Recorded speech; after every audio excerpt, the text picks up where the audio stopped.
I'm Sergeant Sandy Hammond, 29 years old, and I survived an ambush in Kandahar that left me with shrapnel scars and a Purple Heart.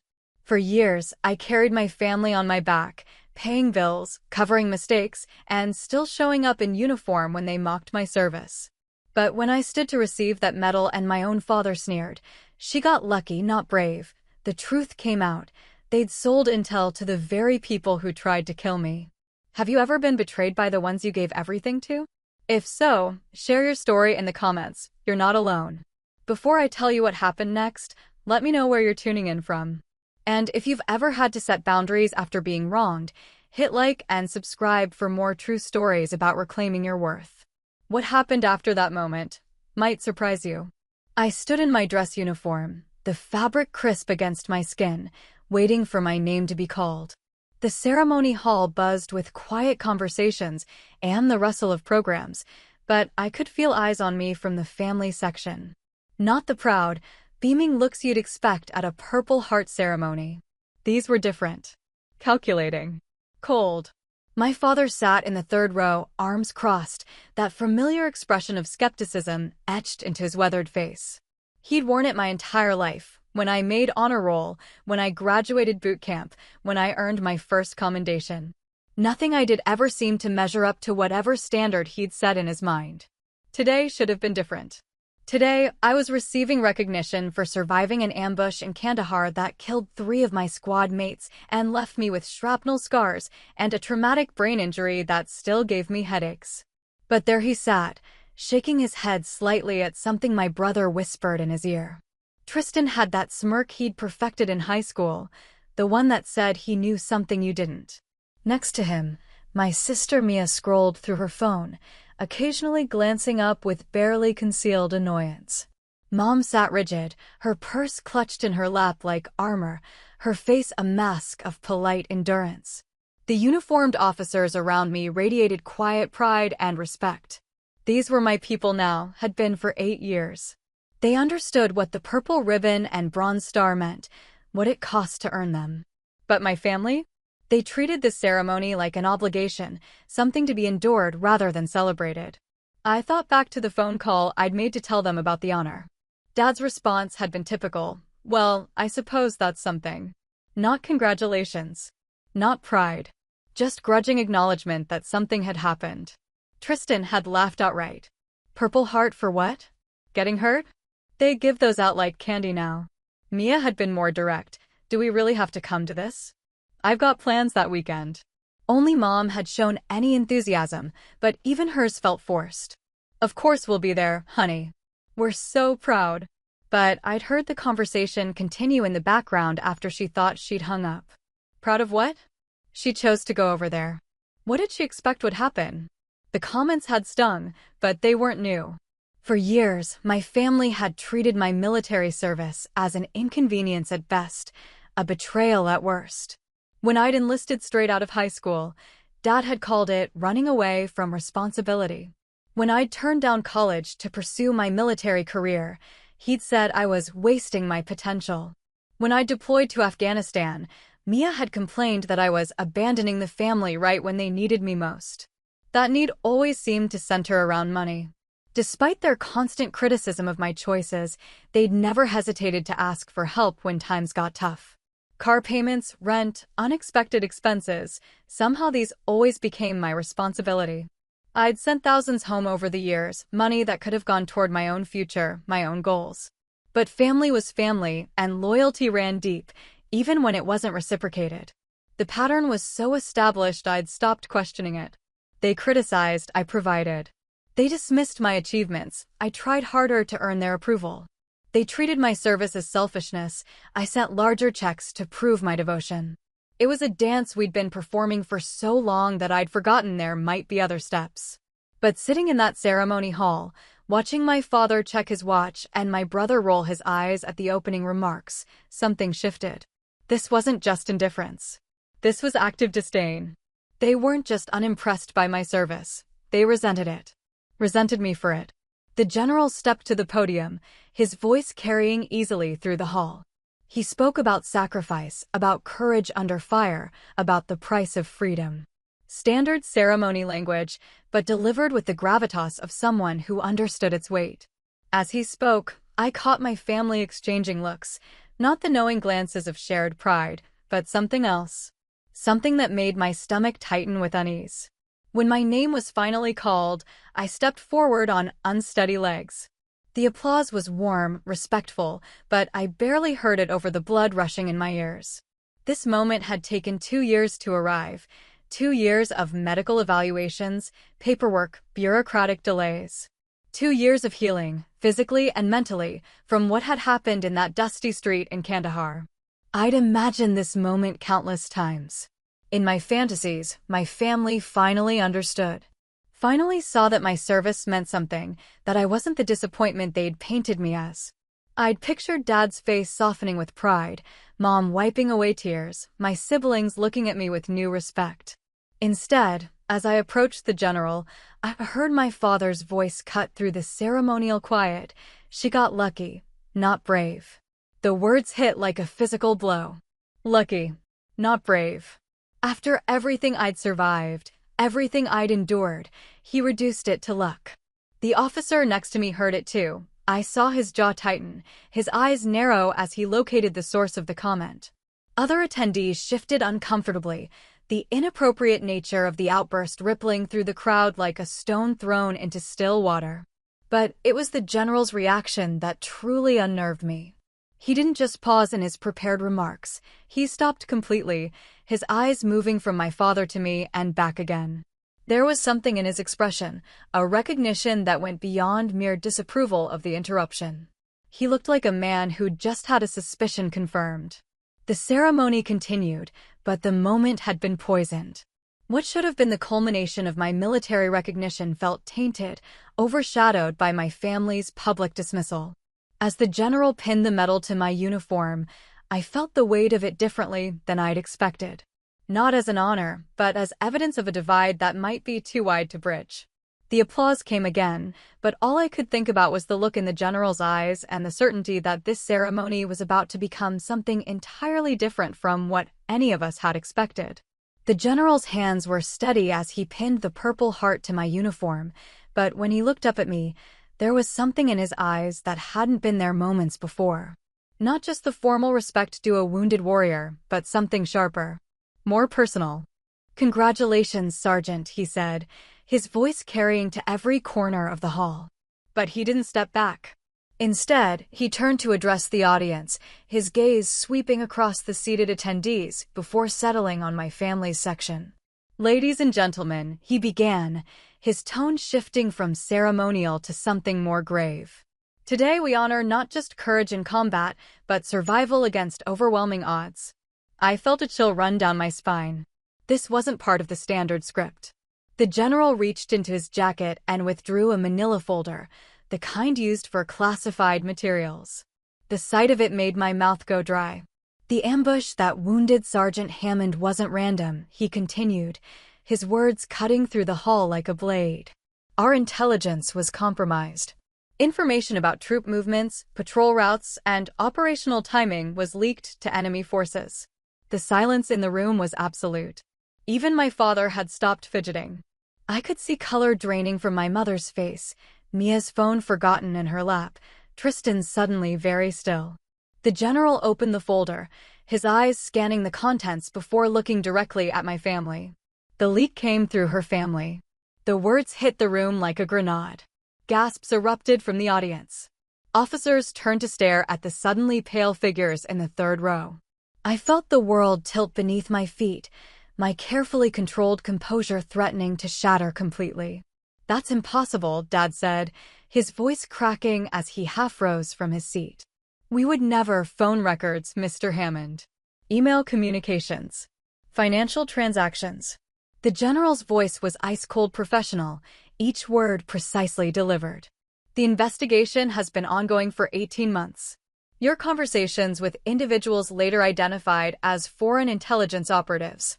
Information shared about your daughter's deployment, her unit's location, their operational schedule." Mom was shaking her head frantically. "We didn't know. We had no idea who those people were. They said they were journalists, researchers. They paid you. the general stated flatly. Substantial sums.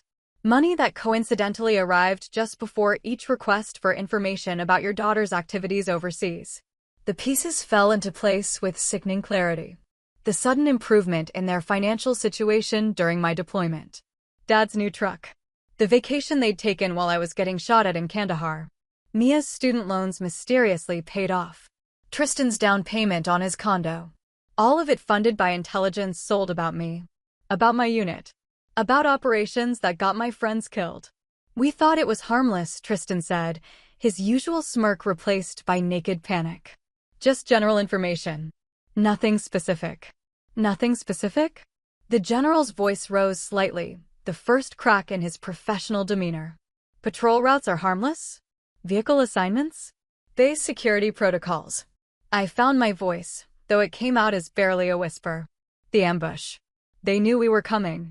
The general nodded grimly. They knew your route, your timing, your vehicle positions. They knew because your family provided detailed information about your unit's operations in exchange for money. The hall buzzed with shocked murmurs. I could feel the eyes of my fellow service members on me, some filled with sympathy, others with the kind of suspicion that would follow me for years. The daughter of traitors. The soldier whose own family sold her out. This is insane, Mia said, her voice shrill. We're not spies. We're not terrorists. We needed the money. You needed the money, I repeated, the words feeling foreign in my mouth. So you sold information that got soldiers killed. We didn't know. Mom was crying now, mascara streaming down her cheeks. They told us it was for academic research, for understanding military families. They never said it would be used against you. The general closed the folder with a sharp snap. Ignorance is not a defense for treason, Mrs. Hammond. Your family accepted payment from foreign operatives in exchange for classified information about American military operations. 3 soldiers died in that ambush. Your daughter survived by luck and training, not because of any consideration on your part. Dad had sunk back into his seat, his face gray. The man who'd spent my entire life questioning my choices, dismissing my achievements, had just been exposed as the reason I'd nearly died. The reason my squad leader would never go home to his wife and kids. The reason our medic would never finish the veterinary degree he'd been working on between deployments. The ceremony will continue, the general announced to the room. Sergeant Hammond earned this honor through her service and sacrifice. The fact that her sacrifice was made necessary by her family's betrayal only makes her survival more remarkable. He turned back to me, his expression softening slightly. Your Purple Heart represents not just wounds received in combat, but your survival despite being sold out by those who should have protected you. That makes you not just brave, Sergeant. It makes you extraordinary. The applause that followed was different now. Not just respectful, but protective. My fellow service members understood what this revelation meant, how it would change everything about my relationship with my family, my sense of trust, my understanding of loyalty itself. As the ceremony concluded and people began to file out, my family sat frozen in their seats. The weight of what they'd done, what they'd caused, settling over them like a shroud. They'd wanted to diminish my service, to reduce my sacrifice to luck. Instead, they'd revealed themselves as the reason sacrifice was necessary at all. Growing up, I was the responsible one. While Tristan spent his teenage years getting suspended from school and Mia bounced between boyfriends and part-time jobs, I kept my grades up, worked summers to save money for college, and helped Mom manage the household when Dad's drinking got bad. It wasn't a role I chose so much as one that fell to me by default. Dad worked construction when the jobs were available, which wasn't as often as the bills required. Mom cleaned houses for wealthy families across town, coming home exhausted and resentful, her hands cracked from chemicals and her back aching from bending over other people's messes. We weren't poor exactly, but we lived paycheck to paycheck, always one emergency away from crisis. I learned early that stability was something you created for yourself. While my siblings coasted on charm and excuses, I built structure. Morning runs before school. Homework completed before dinner. A part-time job at the local hardware store that taught me the value of showing up on time and following through on commitments. The military appealed to me because it promised more of that structure, that reliability I craved. Dad's reaction to my enlistment revealed the fault line that would define our relationship for years to come. He'd pushed me to be tough my entire childhood, teaching me to change oil, handle tools, stand up for myself.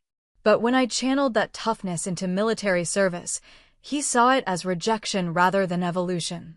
"You think you're better than us now," he'd said the night I signed my papers.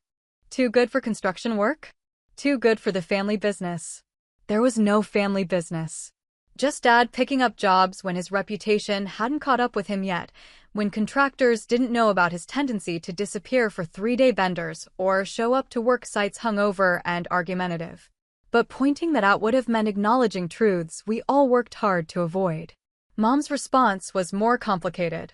Pride mixed with worry, support tangled with guilt. "I just want you to be safe," she'd said, smoothing my hair the way she had when I was small. "The world's dangerous enough without going looking for trouble." But even her concern felt conditional. When my first paycheck allowed me to contribute to household expenses, her worry about my safety became secondary to appreciation for my contribution. When my military housing allowance meant I could help with Tristan's car payment, her questions about my well-being became requests for financial assistance. The pattern established itself quickly. I'd call home from basic training, and within minutes the conversation would shift from how I was doing to what bills needed paying. I'd mention my upcoming deployment, and Dad would ask if my life insurance was up to date, not from paternal concern, but because he'd calculated the payout amount. My siblings treated my service as an extended vacation funded by taxpayer money. Tristan would joke about me playing soldier while he worked real jobs, though his employment history was sporadic at best. Mia saw my deployment as abandonment, complaining that I was running away just when she needed help with babysitting or rent money. The irony wasn't lost on me. The family that criticized my choices had become financially dependent on them. My steady military income subsidized Dad's irregular construction work, covered Mia's college expenses when her grants fell short, and bailed Tristan out of the consequences of his poor decisions with predictable regularity. But I kept sending money because that's what family did. That's what responsibility looked like. Even when Dad's criticism stung, even when Mia's demands felt endless, even when Tristan's gratitude lasted exactly as long as it took him to spend what I'd sent. The dependency worked both ways. I needed their approval as much as they needed my financial support. Each check I sent was an argument for my worth, evidence that my choices had value even if they couldn't see it. I thought if I proved myself useful enough, generous enough, they'd eventually understand that my service was service to them too. During my first deployment to Afghanistan, the calls home became lifelines to a world that felt increasingly distant. But even those conversations carried the familiar weight of expectation. Dad would ask about hazard pay rates. Mom would mention overdue bills. Mia would hint about her latest crisis requiring immediate financial intervention.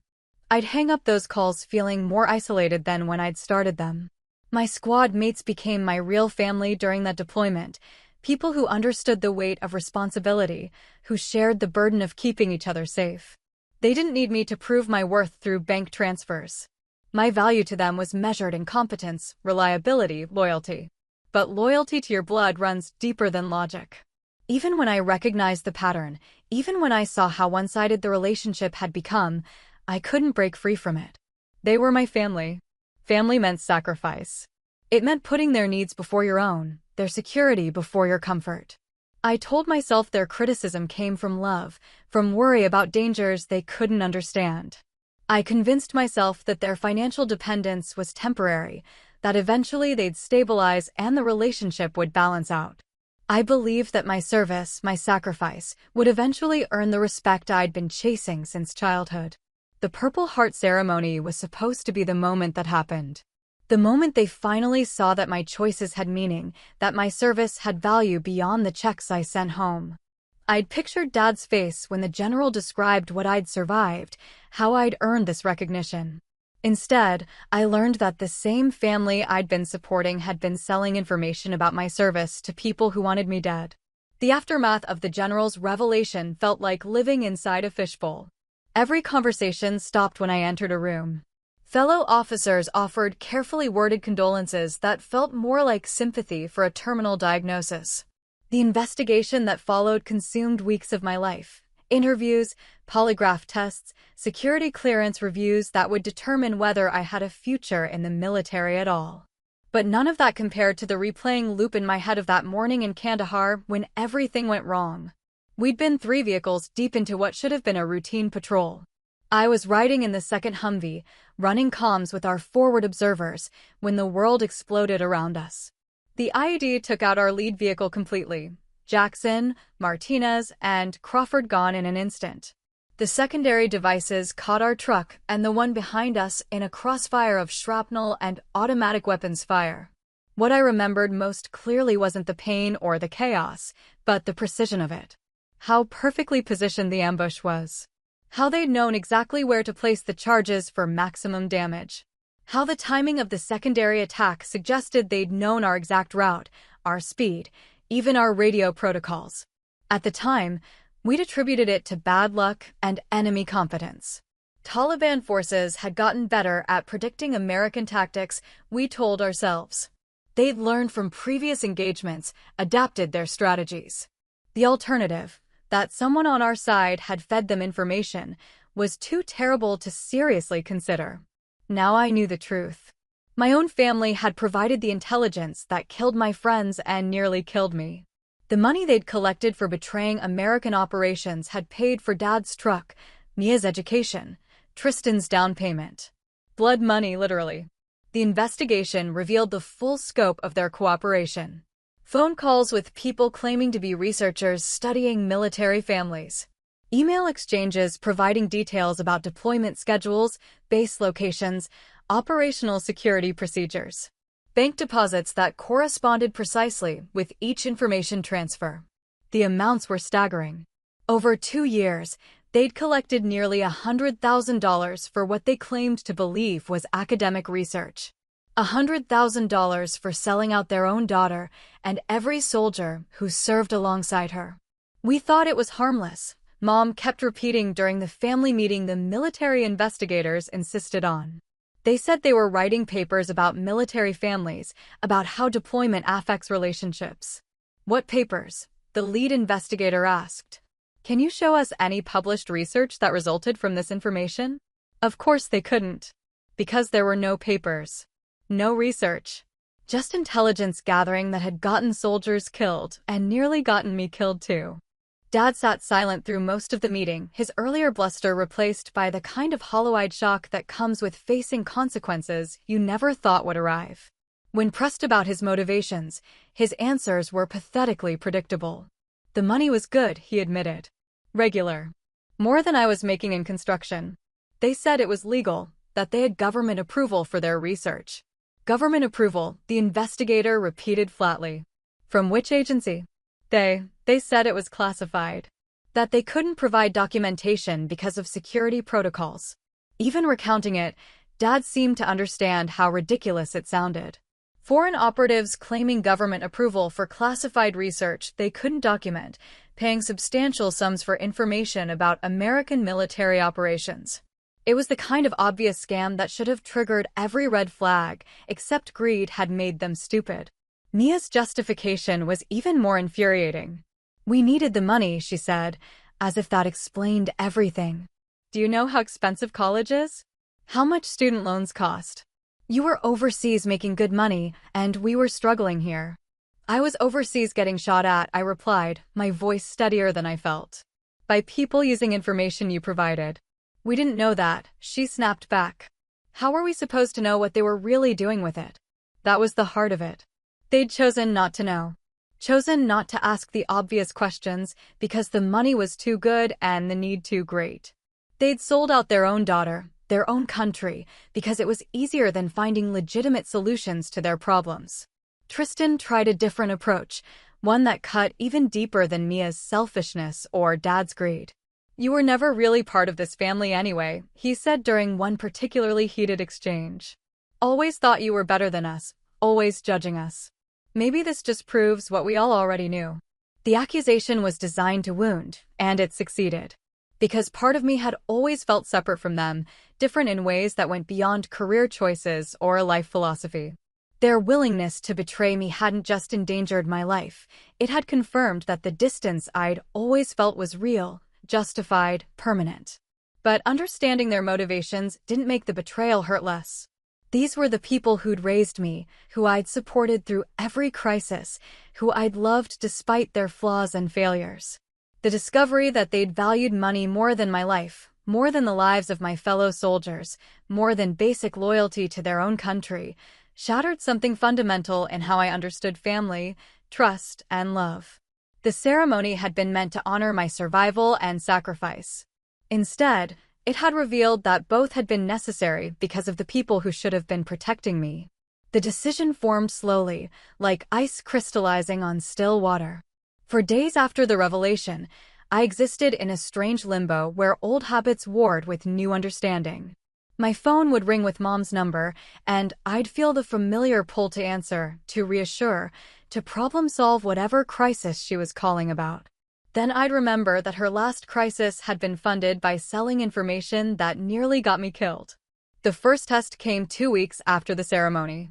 Mia called, her voice thick with tears, explaining that she needed money for rent or she'd be evicted. The old me would have asked how much and promised to wire it by morning.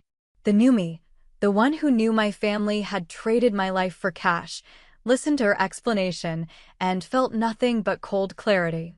"I can't help you," I said, the words feeling strange in my mouth. "What do you mean you can't help me? You always help." "That's what family does. Family doesn't sell intelligence about each other to foreign operatives." "That's not fair," she said, her tears shifting to anger with familiar speed. "We made a mistake. We're sorry. But you can't just abandon us because of one error in judgment." One error in judgment. As if betraying their country and endangering their daughter was equivalent to bouncing a check or missing an appointment. As if 2 years of systematic intelligence gathering could be dismissed as a simple mistake. "The money's gone," I told her. "All of it. No more rent payments, no more crisis intervention, no more bailing anyone out of the consequences of their choices." The silence on the other end stretched long enough that I wondered if she'd hung up. When she finally spoke, her voice carried a venom I'd never heard directed at me before. "You're really going to punish all of us forever because of this? You're going to let me become homeless over something we didn't even understand? You understood enough to cash the checks. God, you've become cold. The military really did change you, didn't it? Turned you into someone who can abandon family when they need you most." I ended the call without responding. Let her think the military had changed me. Let her blame my service for my unwillingness to keep funding her life while she justified selling out mine. The truth was simpler and more painful. I'd finally stopped pretending that obligation was the same thing as love. Tristan tried a different approach, showing up at my apartment unannounced with a six-pack and his most charming smile. The same combination that had worked countless times before, usually when he needed money for car repairs or child support payments. "Come on, sis," he said, settling onto my couch like he belonged there. "We need to talk about this family situation. Get past all the drama and back to normal." "Normal," I repeated. "You mean back to me sending money while you mock my service?" "That was just joking around. You know I didn't mean anything by it. We all support what you do, even if we don't always understand it." "Support?" I pulled 2 beers from the six-pack he'd bought with money I'd sent him 3 months ago, and handed him one. "Is that what you call it when you give my patrol schedules to foreign intelligence services?" His face flushed. "We didn't know what they were doing with that information. They said it was for research about military families. We thought we were helping." "Helping who?" "Not me. Not the soldiers who died because you provided intelligence to the people trying to kill us." "Look," he said, leaning forward with the earnest expression he'd perfected for getting out of trouble, "we effed up. I admit that. But we're family. Family forgives each other. Family moves forward together. Family protects each other," I said. "Family doesn't sell each other out for money." He took a long drink before responding. "The money helped everyone. Including you. You think we didn't use some of it to help with things you needed? Car insurance when you were deployed? Storage fees for your stuff? We were all in it together." The gaslighting was breathtaking in its audacity. He wanted me to believe that betraying me had somehow been for my benefit, that I should be grateful for being sold out because some of the money had indirectly benefited me. "Get out," I said quietly. "Come on, don't be like this. We can work through this if you'll just get out of my apartment now." He left, but not before making sure I understood that I was the one breaking up the family, that my unwillingness to forgive made me the villain in this story. It was a masterclass in manipulation, the kind of emotional terrorism that had kept me compliant for years. Dad's approach was more direct and, in some ways, more honest. He called me once, 3 weeks after the ceremony, and delivered his message without preamble. "You're destroying this family," he said. "Your mother cries every day. Mia might lose her apartment. Tristan is talking about leaving town because he can't afford to stay. All because you won't forgive one mistake. One mistake that got soldiers killed. Soldiers die in wars. That's what they sign up for. But families are supposed to last forever." The casual dismissal of military sacrifice, the reduction of my friends' deaths to inevitable casualties, the demand that I prioritize family loyalty over justice or even basic self-preservation. It crystallized everything wrong with our relationship in one ugly moment. "This family ended when you decided money was more important than my life," I told him. "Don't be dramatic. You survived. You're fine. But if you keep this up, you're going to lose the only people who will ever really love you." I hung up on him. But his words lingered because they touched the fear that had kept me trapped in their dysfunction for so long, the fear that without them, I'd have no one. That conditional love was better than no love at all.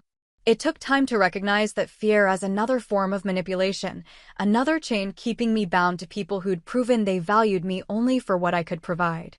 The investigation moved with military precision, each revelation more damaging than the last. Financial records showed the pattern clearly.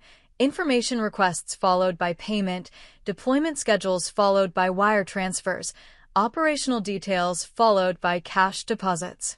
My family had been more thorough in their betrayal than even they seemed to realize.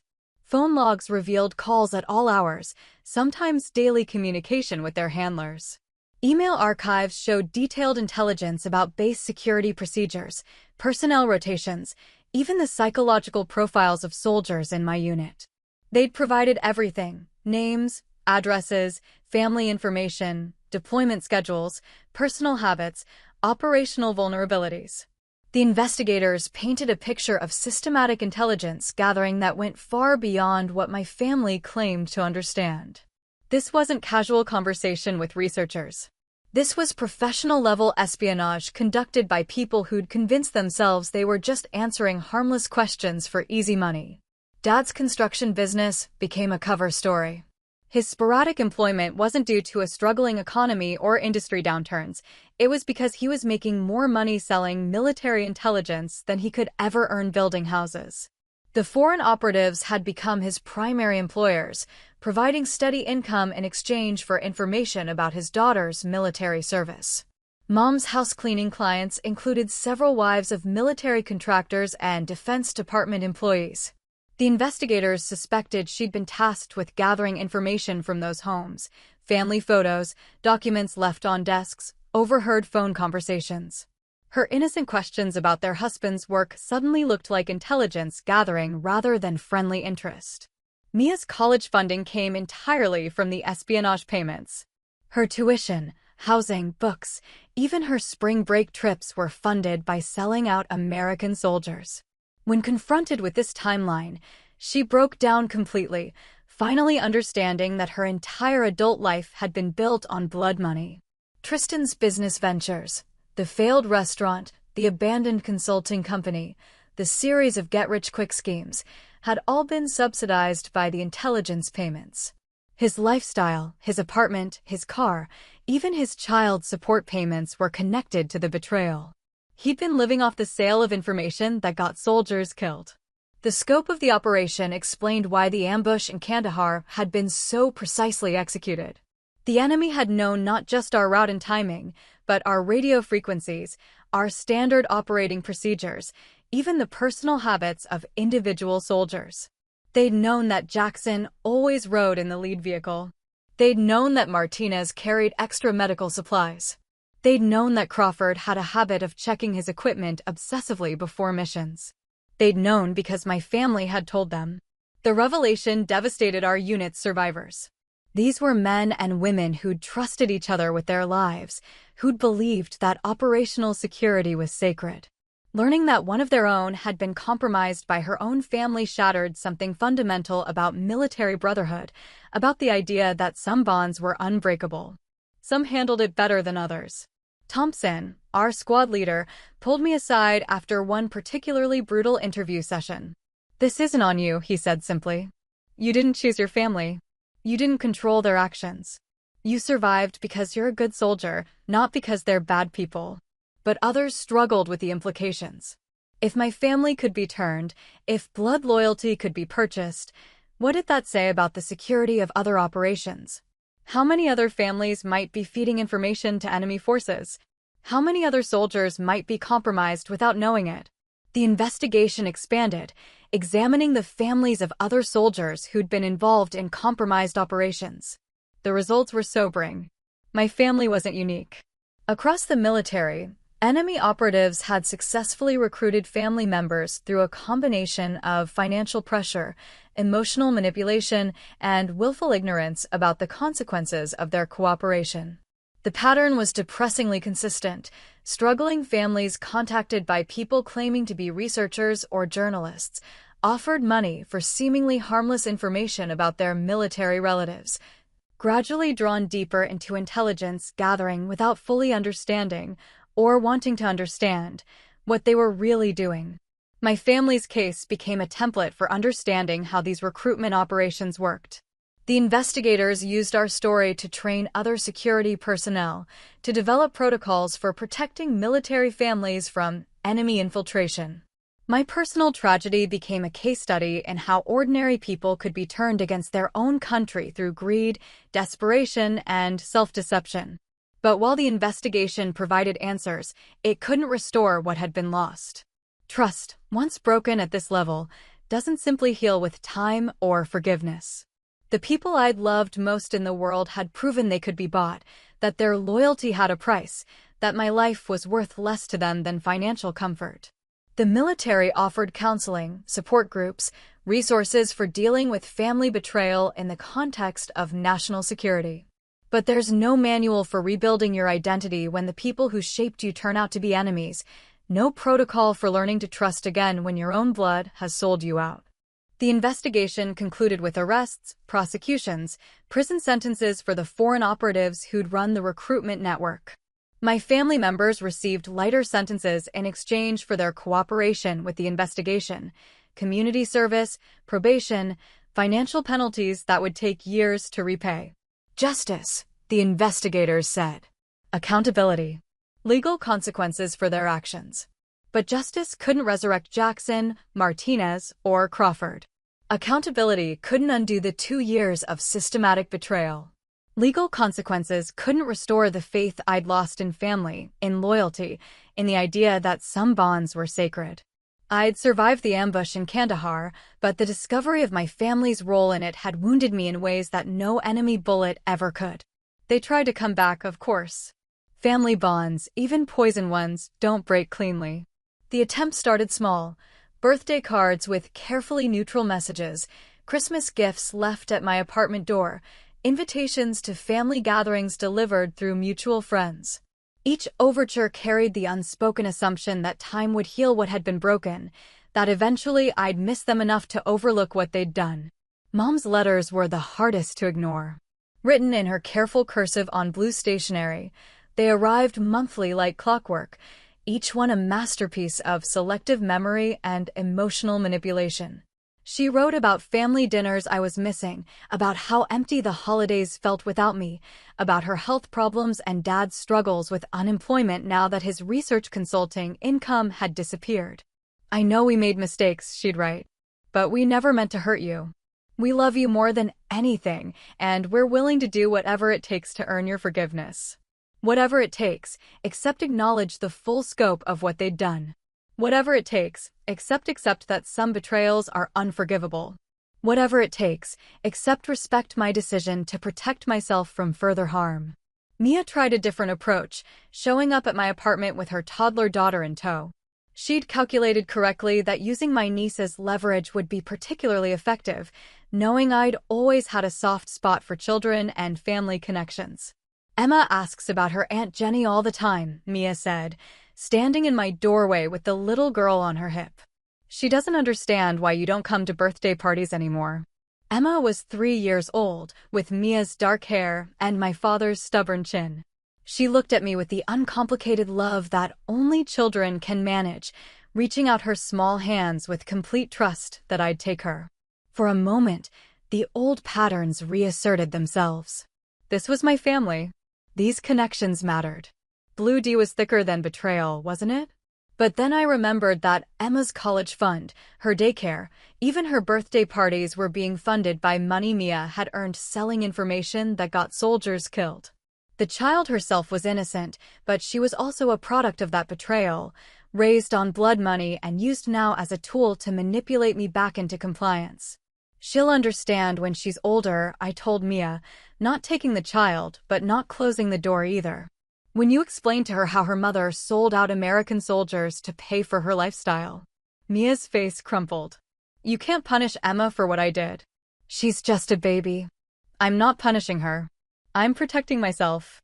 And maybe protecting her too, from learning that betraying family is acceptable if the price is right. It wasn't like that, Mia said, but without conviction. The months since the revelation had worn down her ability to maintain the fiction that they'd been innocent victims of sophisticated manipulation. Tristan tried the direct approach, cornering me after a grocery store encounter that felt too coincidental to be accidental. He'd been drinking, his words slightly slurred, but his message clear. You've gotten everything you wanted, he said, following me to my car despite my obvious attempts to avoid conversation. You've destroyed the family, made yourself the victim, gotten all the sympathy and attention you always craved. What I wanted was a family that didn't sell me out to enemy forces. We made one mistake. One effing mistake, and you've used it to punish all of us forever. Do you know what it's been like for us? The shame, the isolation, people staring at us everywhere we go. People stare because you're traitors, I said, unlocking my car door. Because you took money to provide intelligence that got American soldiers killed. Soldiers die in wars, he shouted, loud enough that other shoppers turned to look. That's what happens in wars. But families are supposed to stick together. Then you should have thought about that before you chose money over family. He grabbed my arm as I tried to get into the car, his grip tight enough to leave bruises. You self-righteous bitch. You think you're so much better than us, but you're just as effed up as the rest of us. The only difference is you found a way to make your damage pay. I pulled free and got into my car, but his words followed me home. Not because they were true, but because they revealed how completely he'd failed to understand what they'd done. In his mind, my refusal to forgive was the real betrayal. My insistence on boundaries was the true crime. My survival and success were somehow unfair advantages rather than earned achievements. Dad's approach was the most insidious because it played on the relationship that had shaped me most profoundly. He didn't visit or call. Instead, he sent messages through other people, family friends, distant relatives, people from the neighborhood who remembered me as a child. The message was always the same. He was proud of my service, proud of my strength, but heartbroken that I'd chosen to abandon family over a misunderstanding. He understood my anger, respected my boundaries, but hoped that someday I'd find it in my heart to forgive. It was masterful manipulation, painting himself as the patient, loving father whose only crime was loving his family too much. It positioned me as the unreasonable daughter who couldn't get past a simple mistake. It suggested that my refusal to reconcile was actually a character flaw, a failure of love and forgiveness that diminished me more than it punished them. The most painful part was how effective it was. Despite everything I knew about what they'd done, despite the clear evidence of their betrayal, part of me still craved their approval, still wanted to believe that family bonds could overcome anything. But I'd learned to recognize that craving for what it was, not love, but trauma bonding. The same psychological mechanism that keeps abuse victims tied to their abusers. The belief that if you just try hard enough, sacrifice enough, forgive enough, You can earn the unconditional love that healthy families provide freely. The turning point came during a conversation with my therapist, a former military psychiatrist who specialized in family trauma and betrayal. She'd been working with me for months on understanding the difference between forgiveness and enabling, between healing and returning to harmful patterns. They want you to believe that forgiveness means forgetting, she said during one session. That moving past trauma means pretending it didn't happen. But real healing acknowledges the damage while choosing not to let it define your future. But they're still my family, I said, voicing the conflict that kept me awake at night. They raised me, loved me, supported me in their own way. They sold intelligence about you to enemy forces, she replied gently. Love doesn't do that. Support doesn't do that. Whatever they felt for you, it was conditional on your usefulness to them. The truth was brutal but clarifying. They hadn't loved me, they'd loved what I could provide. They hadn't supported me, they'd supported the income stream I represented. When those things came into conflict with easy money, they'd chosen the money without hesitation. Understanding that didn't make the loss hurt less, but it did make my boundaries clearer. I wasn't abandoning family, I was protecting myself from people who'd proven they couldn't be trusted with my safety, my well-being, or my life. 5 years later, I stood in the same ceremony hall where the truth had been revealed, but this time I was the one delivering the speech.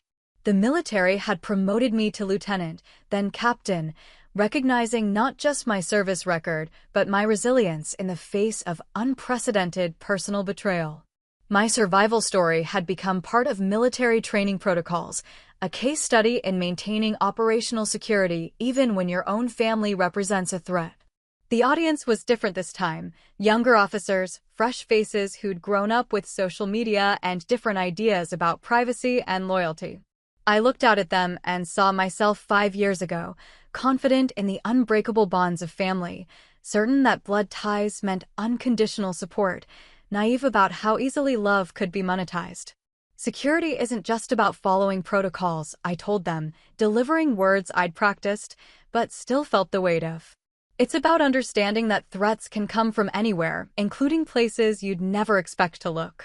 After the speech, a young sergeant approached me, her expression uncertain. Ma'am, can I ask you something personal? I nodded, recognizing the look. I'd seen it dozens of times over the years. Soldiers struggling with family pressure, with requests for information that seemed harmless but felt wrong, with the tension between loyalty and security. My mom keeps asking about my deployment schedule, she said quietly. She says it's so she can plan family visits, but something about it feels off. She's never been that organized before, and she's asking for really specific details. Trust your instincts, I told her. And document everything. Every conversation, every request, every detail she's asking for. If it feels wrong, it probably is.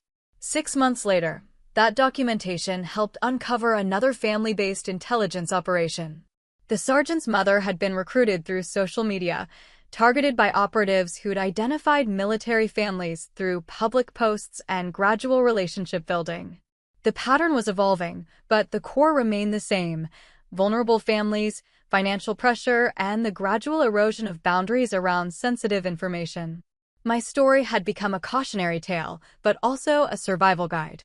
Other soldiers who'd faced family betrayal reached out regularly, looking for advice on navigating the impossible choice between loyalty and security.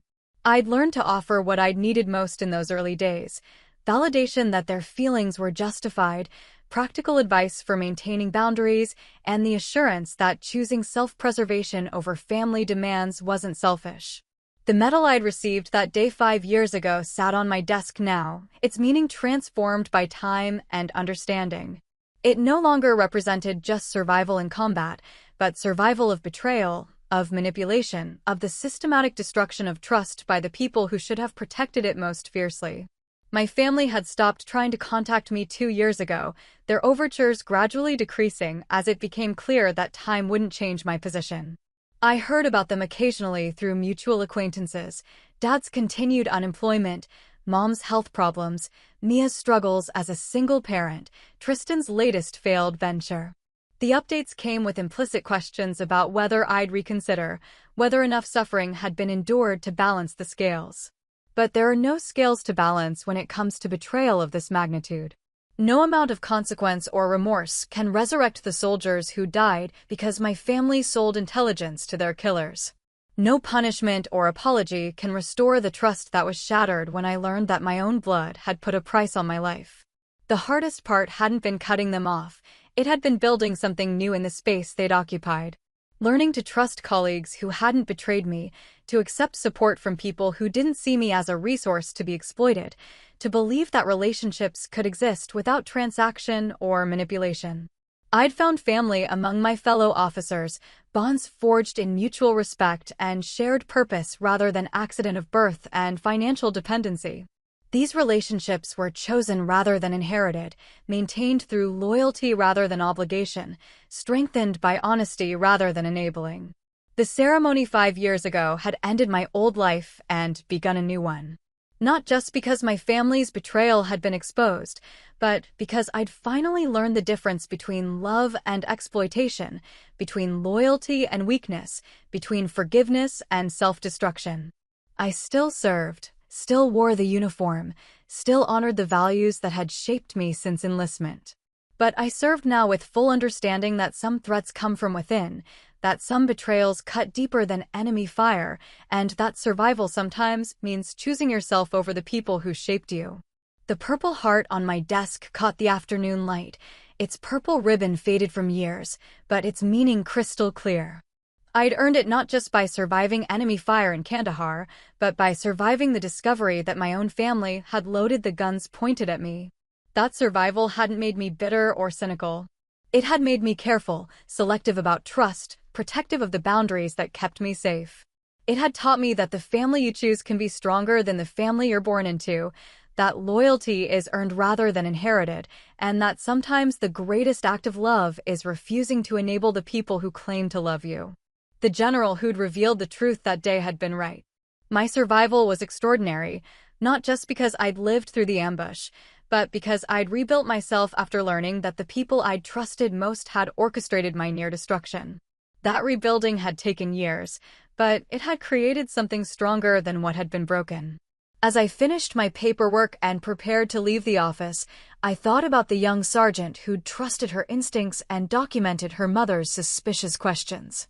She'd chosen security over family pressure, boundaries over blind loyalty, truth over comfortable lies. Her courage had prevented another tragedy, protected other soldiers from the kind of betrayal I'd survived. The cycle was broken, the pattern recognized, the threat neutralized before it could claim more lives. That was legacy enough for the girl who'd once believed family was everything, who'd learned that everything has limits, who'd survived to help others recognize those limits before it was too late. Outside, the sun was setting over the base, painting the sky in shades of purple and gold that matched the ribbon on my desk.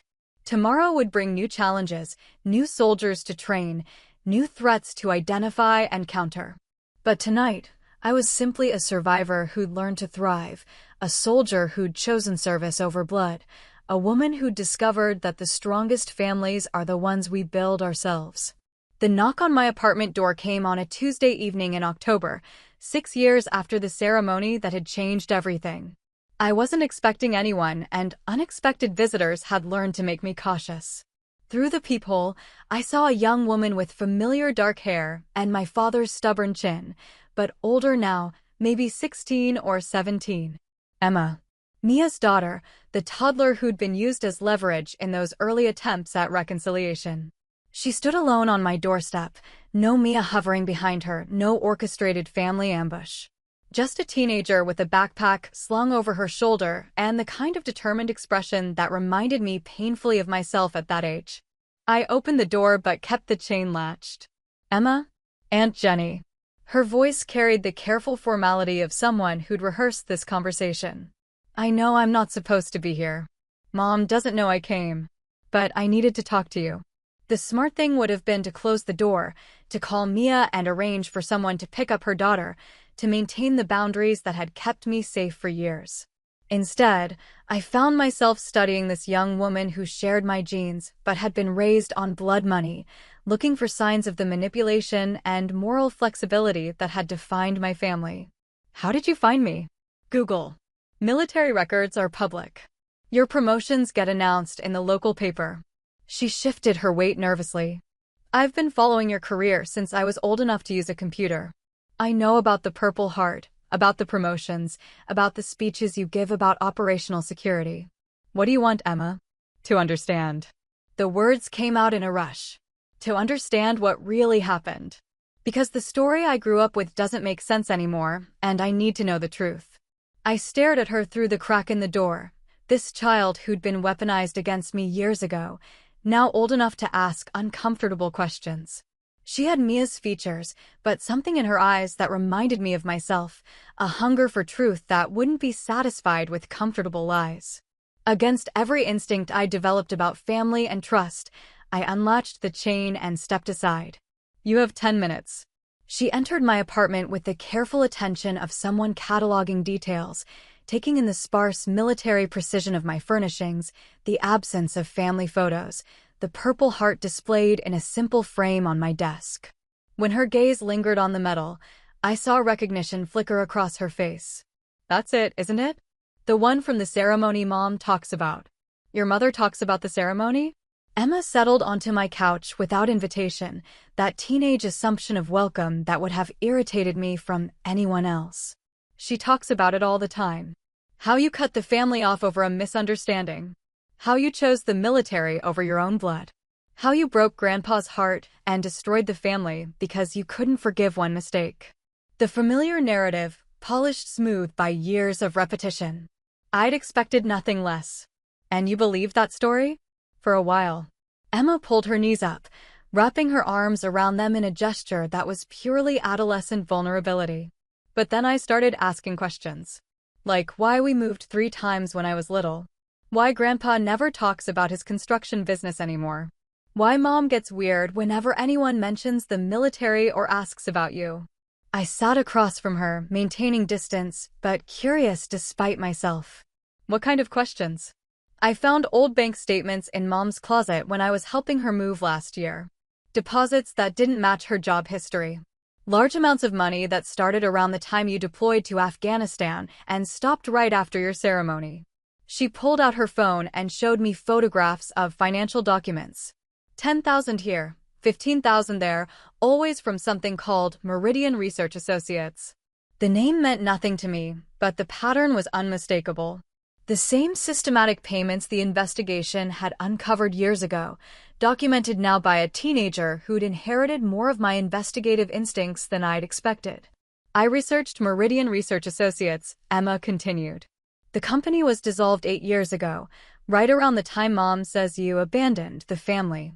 But before it was dissolved, it was under investigation by the FBI for being a front operation for foreign intelligence services. She'd done her homework. More thoroughly than I would have expected from someone raised by Mia, who'd always preferred comfortable lies to difficult truths. This girl had inherited something from my side of the gene pool, the compulsive need to understand, to dig deeper, to refuse easy answers. What do you think you've discovered? I asked carefully.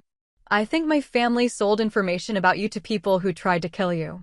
I think the money that paid for my childhood, my clothes, my school, my activities, came from betraying American soldiers. I think the reason you cut us off wasn't because you're cruel or unforgiving, but because we did something unforgivable. The words hung between us like a confession. This child, barely old enough to drive, had put together pieces her adult relatives had spent years trying to bury. She'd followed the evidence where it led, even when it led to truths that would shatter her understanding of her own family. Why does it matter? I asked. What's done is done. You can't change what happened. Because I'm about to turn 18. Because I've been accepted to college. Because every application asked about family military service, and I've been writing about my aunt the war hero, not knowing that my mother helped put her in danger. Emma's voice cracked slightly. Because I need to know who I really am before I decide who I want to become. The vulnerability in her voice reminded me painfully of myself at 18, desperate to understand my place in a family that had never quite made sense. But where I'd sought approval and belonging, Emma was seeking truth and accountability. The truth is complicated, I said finally. I can handle complicated. What I can't handle is lies. So I told her. Not everything. There were classified details I couldn't share, operational specifics that remained protected. But I told her about the ambush, about Jackson and Martinez and Crawford. I told her about the investigation, about the systematic intelligence gathering, about the money her family had collected for information that got soldiers killed. Emma listened without interruption, her face growing paler as the scope of the betrayal became clear. When I finished, she sat in silence for long minutes, processing what she'd learned. Mom always said you were the selfish one, she said finally. That you chose your career over family, that you were cold and unforgiving. But you were the one being betrayed. You were the victim. I survived. Others didn't. Because of information my family provided. She looked at the purple heart on my desk, understanding now what it really represented. God, no wonder you cut us off. No wonder you never wanted to see me. It wasn't about you specifically, I said, though that wasn't entirely true. She'd been part of the manipulation, used as leverage to try to guilt me back into compliance. You were a child. Children don't choose their parents or understand their parents' crimes. But I'm not a child anymore. Emma stood up, pacing to the window that looked out over the base. I'm old enough to understand what they did. Old enough to make my own choices about what kind of person I want to be. What kind of person do you want to be? She turned back to face me, and for the first time I saw not Mia's daughter or my father's granddaughter, but someone entirely her own. Someone who tells the truth. Someone who takes responsibility for their actions. Someone who doesn't sell out family for money. That's a good start. I want to enlist, she said suddenly. After college. I want to serve, like you do. I want to do something that matters, something that helps people instead of hurting them. The declaration shouldn't have surprised me, but it did. This girl, raised on blood money by people who'd betrayed everything the military stood for, wanted to serve her country. Wanted to honor the institution her family had damaged. Military service isn't penance, I told her. You don't owe anyone your service because of what your family did. Maybe not. But I owe myself the chance to be better than they were. To be someone you could be proud of. The words hit harder than I'd expected. For 6 years, I'd written off Emma as collateral damage, another casualty of my family's betrayal. I'd never considered that she might grow up to question what she'd been taught, to seek truth over comfort, to choose service over selfishness. Your mother's going to be furious when she finds out you came here. Let her be furious. I'm tired of protecting her feelings by staying ignorant about the truth. Emma gathered her backpack, preparing to leave. Can I ask you something? Do you think people can be better than their families? Do you think we can overcome what we come from? I thought about my own journey, about the years of therapy and boundary setting and learning to trust again. About the family I'd built among fellow service members, bonds stronger than blood because they were chosen rather than inherited. I think we become who we choose to become, I said. Family shapes us, but it doesn't have to define us. You can honor the good parts of what you inherited and reject the rest.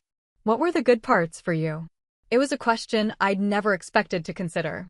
For years, I'd focused on the betrayal, the manipulation, the systematic destruction of trust. But Emma's presence forced me to remember that not everything about my upbringing had been toxic. Resilience, I said finally. The ability to survive difficult circumstances. Independence. The capacity to work hard for what you want. Those things served me well, even if they came from an imperfect source. Emma nodded as if this made sense to her. I got those things too. Along with the ability to ask uncomfortable questions and refuse convenient lies. Those are valuable gifts. I hope so. She paused at the door. Would it be okay if I wrote to you sometimes? Not asking for anything, not trying to reconcile the family. Just letting you know how I'm doing. Proving that not all of us turned out like them. The request should have triggered every alarm I developed about family manipulation. But looking at this young woman who'd risked her mother's anger to seek truth, who'd independently uncovered evidence of crimes her family had spent years denying, who wanted to serve others rather than exploit them, I found myself nodding. You can write. I can't promise I'll always write back, but I'll read what you send. That's fair. Emma hesitated, then added, "For what it's worth, I think what you did took courage. Not just surviving the ambush, but surviving the betrayal. Setting boundaries.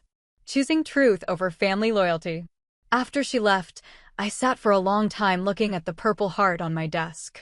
For 6 years, it had represented survival despite betrayal, resilience in the face of family destruction. But Emma's visit had added a new dimension to its meaning. Perhaps the most profound victory wasn't just surviving what my family had done, but inspiring someone from the next generation to choose a different path. Emma could have been raised to see me as the villain, to blame me for the family's dissolution, to continue the cycle of manipulation and self-deception. Instead, she'd chosen truth. Chosen service. Chosen to be better than the people who'd raised her. That was legacy worth more than any medal. Thanks for staying with me. If this hit home, tap like, subscribe, and turn on notifications. It helps more people find stories about boundaries, truth, and rebuilding after betrayal.